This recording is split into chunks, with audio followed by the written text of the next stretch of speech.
Assalamu alaikum students. Today I am going to teach topic Charles law from gaseous state of matter in chapter number 5 physical states of matter. जैसा कि हम physical states of matter में first state discuss कर रहे थे gaseous state. Gaseous state में हमने इसकी प्रॉपर्टीज डिस्कस कर ली, फिर अब हम laws related to gas discuss कर रहे थे जिसमें हमने बॉयल्स लॉ डिस्कस कर लिया। अब हम जो है वो चार्ल्स लॉ की तरफ चलते हैं। चार्ल्स लॉ में हमारे पास इसकी डेफिनेशन देखते हैं। सबसे पहले The volume of a given mass of a gas varies directly with absolute temperature at constant pressure.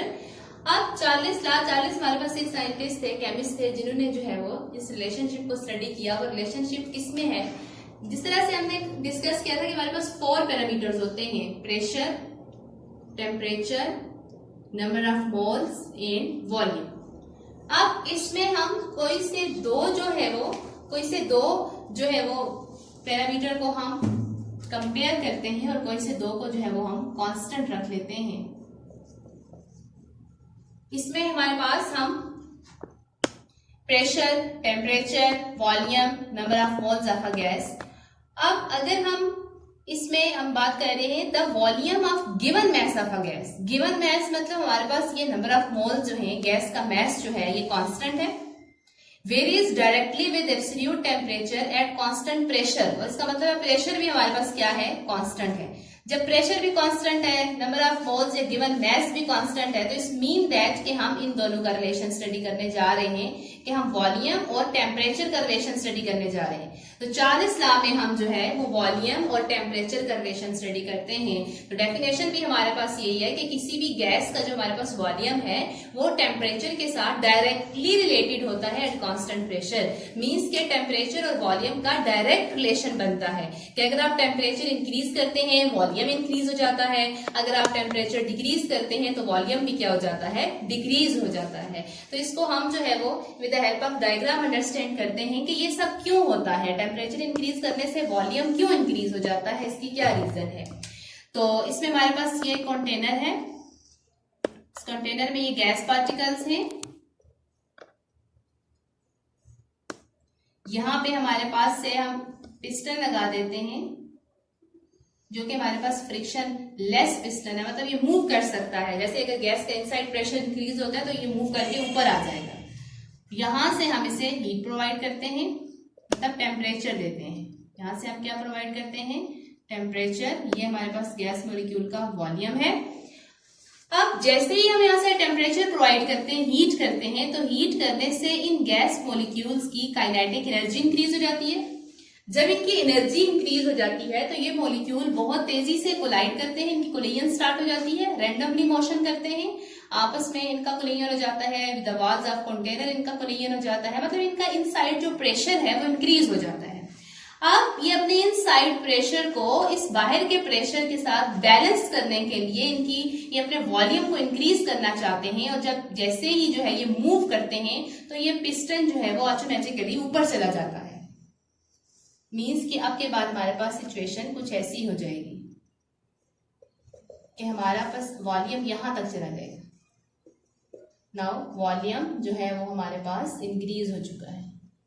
देखें यहां पे हमने हीट अप्लाई की, इस वॉल्यूम पे गैस मॉलिक्यूल की काइनेटिक एनर्जी इंक्रीज होगी। जैसे इनकी एनर्जी इंक्रीज होगी, इनसाइड प्रेशर इंक्रीज हो गया, इन्होंने मूवमेंट स्टार्ट कर दी। जब इन्होंने मूव किया तो इनका वॉल्यूम इंक्रीज हो गया।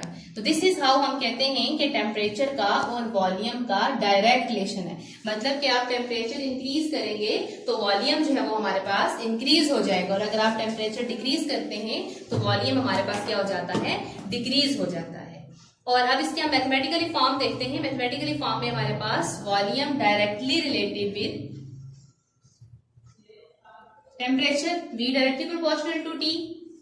Now V is equal to, इसको रिमूव करें प्रोपोर्शनलिटी को, इसमें हमारे पास आ जाएगा कांस्टेंट T यहाँ मल्टीप्लाई हो रहा है, यहां जाके डिवाइड कर लेते हैं, V by T is equal to constant.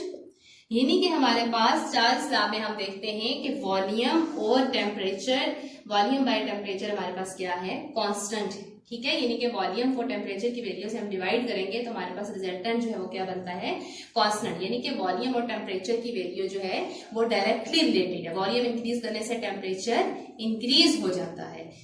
तो चार्ल्स लॉ में हमारे पास क्या रिलेशन हमने स्टडी किया, वॉल्यूम एंड टेम्परेचर, और कौन से दो पैरामीटर को हमने कांस्टेंट रखा, हमने प्रेशर, टेम्परेचर, वॉल्यूम और नंबर ऑफ मोल्स की बात की थी। तो इसमें हमने pressure and number of moles को हमने कांस्टेंट रखा और टेम्परेचर एंड वॉल्यूम का रिलेशन हमने स्टडी किया। तो क्या रिलेशनशिप हमारे पास निकला, direct relationship.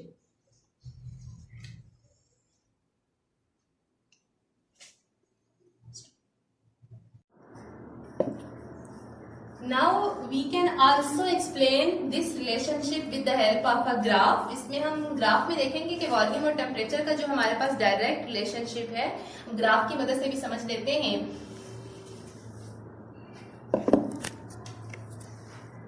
Place values of volume on y-axis and values of temperature on x-axis। इसमें एक चीज का ख्याल रखना है स्टूडेंट्स, टेम्परेचर की वैल्यूज हमेशा आपने एब्सोल्यूट टेम्परेचर यहाँ पे मेंशन है, तो आपने जब भी टेम्परेचर की वैल्यूज लेनी है वो आपने केल्विन में लेनी है। यानी कि जब आपको डिग्री सेल्सियस में भी वैल्यू दी जाए तो उसको आपने you have to change temperature from degree Celsius to Kelvin, आपने इसे केल्विन स्केल में चेंज कर देना है। तो यहाँ पे हम बात करते हैं, हमारे पास ये कोई भी वैल्यूज है वॉल्यूम की और ये हमारे पास कोई भी वैल्यूज हैं टेम्परेचर की। तो इन वैल्यूज पे हम देखेंगे कि वॉल्यूम और टेम्परेचर का हमारे पास जो डायरेक्ट रिलेशनशिप है उसमें क्या है कि हमारे पास ये एक स्ट्रेट लाइन जो है वो ग्राफ में आती है। ये स्ट्रेट लाइन ये रिप्रेजेंट करती है कि वॉल्यूम और टेम्परेचर का जो हमारे पास क्या है, डायरेक्ट रिलेशन है। ये ग्राफ हमें ये स्ट्रेट लाइन ये डिपिक्ट कर रहा है कि वॉल्यूम और टेम्परेचर का हमारे पास क्या है, डायरेक्ट रिलेशनशिप है। अब मैंने आपको कहा कि आपने टेम्परेचर की वैल्यूज को हमेशा केल्विन स्केल यानी कि एब्सोल्यूट टेम्परेचर में चेंज करना है। एब्सोल्यूट टेम्परेचर को हम कैपिटल टी से रिप्रेजेंट करते हैं। देन हमारे पास हम कैसे चेंज करते हैं, फॉर एग्जांपल हमें डिग्री सेल्सियस में वैल्यू दी हुई, जैसे हमारे पास टेम्परेचर की वैल्यू है 20 डिग्री सेल्सियस, आपने इसे केल्विन में चेंज करना है। कैसे चेंज करेंगे, तो इसमें हम लिखेंगे, इसमें हम फॉर्मूला अप्लाई करेंगे, T इज इक्वल टू, ये जो हमारे पास एब्सोल्यूट टेम्परेचर है, ये डिग्री सेल्सियस की जो हमारे पास वैल्यू होगी टेम्परेचर में, उसमें हम 273 ऐड कर देंगे, उसमें हम उस वैल्यू में 273 ऐड कर देंगे। तो इस तरह से हमारे पास टेम्परेचर क्या हो जाएगा, 20 प्लस 273 इट्स बिकम 293 केल्विन। इस तरह से हमने डिग्री सेल्सियस की वैल्यूज को केल्विन में चेंज करना है बाय अप्लाइंग दिस फार्मूला। इस तरह से अगर आपने केल्विन से डिग्री सेल्सियस में जाना हो तो आप 273 माइनस कर लेंगे यहाँ पे। तो हम इसको with the help of example देखते हैं। हमारे पास डेटा है, ठीक है, हम वॉल्यूम और टेम्परेचर का हमने डेटा ऑब्टेन किया है, हम उस डेटा के अकॉर्डिंगली चार्ल्स लॉ को प्रूव करते हैं।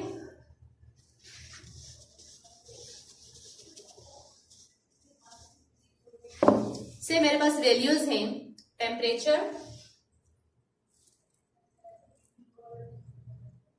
जो कि डिग्री सेल्सियस में गिवन है। सेकेंडली मेरे पास वॉल्यूम है जो कि सेंटीमीटर क्यूब में गिवन है यूनिट। अब टेम्परेचर की वैल्यूज देखें। फर्स्ट हमारे पास जो टेम्परेचर की वैल्यूज आ जाती हैं 25 डिग्री सेल्सियस टेम्परेचर यानी कि इनिशियल टेम्परेचर, और उस पे वॉल्यूम कितना है 117.5 सेंटीमीटर क्यूब। फिर हमारे पास टेम्परेचर हम चेंज करते हैं, फाइनल टेम्परेचर 30 डिग्री सेल्सियस और वॉल्यूम कितना हो जाता है हमारे पास 119.4। अब इसको मैं आपको डायग्राम की मदद से भी समझाती हूं। जैसे हमारे पास सिलेंडर है, इसमें हमारे पास मूवेबल पिस्टन है, देन इसमें हमारे पास गैस मॉलिक्यूल है, noun mass of gas molecule, और वॉल्यूम कितना है हमारे पास 117.5 और टेम्परेचर उस टाइम पे हम कितना अप्लाई कर रहे हैं 25 डिग्री सेल्सियस टेम्परेचर, यानी कि वॉल्यूम V1 और टेम्परेचर T1, यानी कि इनिशियल जो हमारे पास टेम्परेचर हमने प्रोवाइड किया 25 डिग्री सेल्सियस, तो उस टेम्परेचर पे हमारे पास वॉल्यूम कितना है गैस मॉलिक्यूल का 117.5 सेंटीमीटर क्यूब। अब हम टेम्परेचर चेंज करते हैं। जब टेम्परेचर हमने चेंज कर दिया, फाइनल टेम्परेचर हमारे पास है 30 डिग्री सेल्सियस। देन आप उस टेम्परेचर पे देखें, now the volume of the gas molecule becomes 11 9.4 centimetre cube. अब वॉल्यूम जो है, जो V2 हमारे पास फाइनल वॉल्यूम है, वो कितना हो गया जी हमारे पास 119 एस। अब यहां से भी देख ले, टेम्परेचर 25 था, वॉल्यूम 117.5 है। देखें टेम्परेचर इंक्रीज हो गया 25 से 30, तो देखें वॉल्यूम भी इंक्रीज हो चुका है। 117 से कहां पे है 119, तो यहां से भी आपको समझ में आ रहा होगा कि by increasing temperature volume of the gas increases. तो हम इसको प्रूव भी कर लेते हैं। देन अब हम डिग्री सेल्सियस जो हमारे पास टेम्परेचर अभी हमने डिस्कस किया, हम इसे सबसे पहले चेंज करेंगे 25, इसमें हम 273 ऐड कर देंगे। 273 इसमें जब हम ऐड करेंगे, इट्स बिकम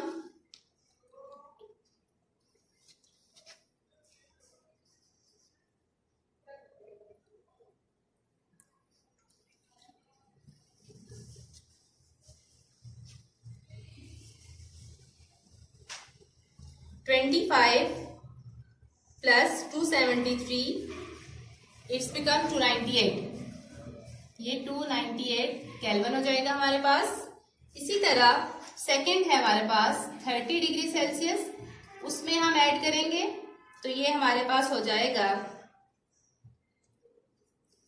303 केल्विन। तो यानी कि अब आपने टेम्परेचर की ये वाली वैल्यूज यूज करनी है, 298 केल्विन एंड 303 केल्विन। अब हम इस पे Boyle's law, Charles law apply करते हैं। सॉरी,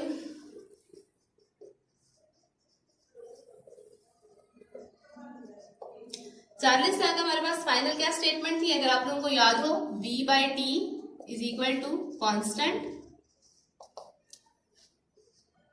अब के बाद हमारे पास दो वैल्यूज हैं, एक इनिशियल वैल्यू है, एक फाइनल वैल्यू है। तो हम इन वैल्यूज को यूं लिख सकते हैं, V1/T1, V2/T2। तो इसमें वैल्यूज पुट कर लेते हैं। V1 हमारे पास क्या है स्टूडेंट्स, V1 इनिशियल वॉल्यूम 117.5 और T1 हमारे पास क्या है, जो हमने केल्विन स्केल में लिया है 298। इसी तरह V2 क्या है हमारे पास 119.4 और टेम्परेचर क्या है 303 and answers become,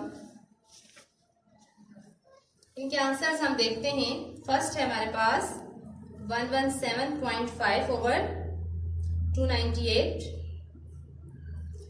it's become 0.39। Then second है हमारे पास 119.4 over 303, it's become 0.39।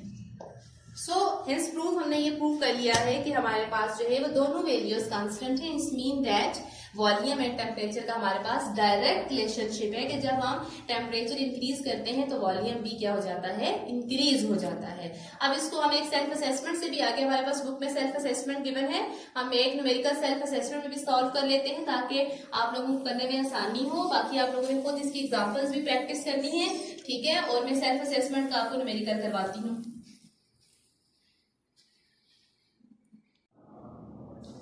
Okay ji students, अब हम चार्ल्स लॉ से रिलेटेड जो है अपनी बुक में सेल्फ असेसमेंट है वो सॉल्व कर लेते हैं। ये न्यूमेरिकल्स बड़े इंपॉर्टेंट हैं, पेपर में भी जो है वो क्वेश्चन इनका होता है इनसे रिलेटेड, तो आपने इनको अच्छे तरीके से सॉल्व करना और बड़े आसान है ये। इसमें हमारे पास है सेल्फ असेसमेंट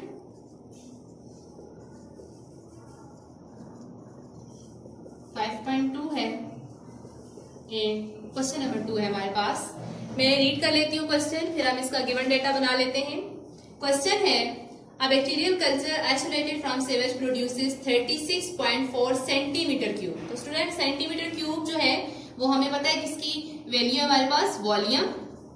हम लिखते हैं गिवन डेटा, वॉल्यूम जो कि इनिशियल वॉल्यूम है हमारे पास V1 36.4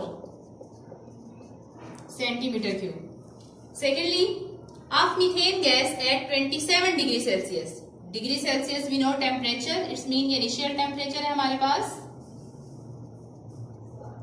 T1 27 डिग्री सेल्सियस। हम बाद में से केल्विन में चेंज करते हैं, पहले गिवन डेटा कर लें।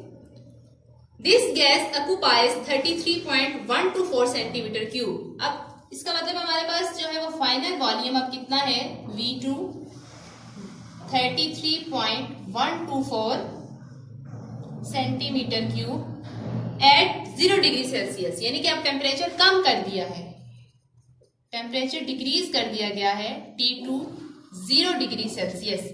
देखें 27 डिग्री सेल्सियस पे वॉल्यूम कितना है 36.4 और 0 डिग्री सेल्सियस पे वॉल्यूम कितना है 33.1। मींस के टेम्परेचर ज्यादा था तो वॉल्यूम भी ज्यादा था, टेम्परेचर आपने कम कर दिया तो वॉल्यूम भी क्या हो गया, कम। So still there is a direct relationship between volume and temperature. हम इसे एक्सपेरिमेंटली प्रूव करते हैं। Explain volume temperature relationship. अब इसमें हमारे पास देखें, हम इस वैल्यू को केल्विन में चेंज करेंगे। 27 डिग्री सेल्सियस को केल्विन में चेंज करने के लिए मैंने क्या बताया था, हम क्या करेंगे, हम जो है 273 ऐड कर देंगे। 27 प्लस 273 इट्स बिकम 300। ये हमारे पास टेम्परेचर की वैल्यू आ जाएगी। सेकेंडली 0 है हमारे पास, इसमें हम 273 ऐड करेंगे तो ये 273 केल्विन ही होगा। अब हम इस पे टेम्परेचर वॉल्यूम रिलेशनशिप अप्लाई करते हैं अकॉर्डिंग टू चार्ल्स लॉ।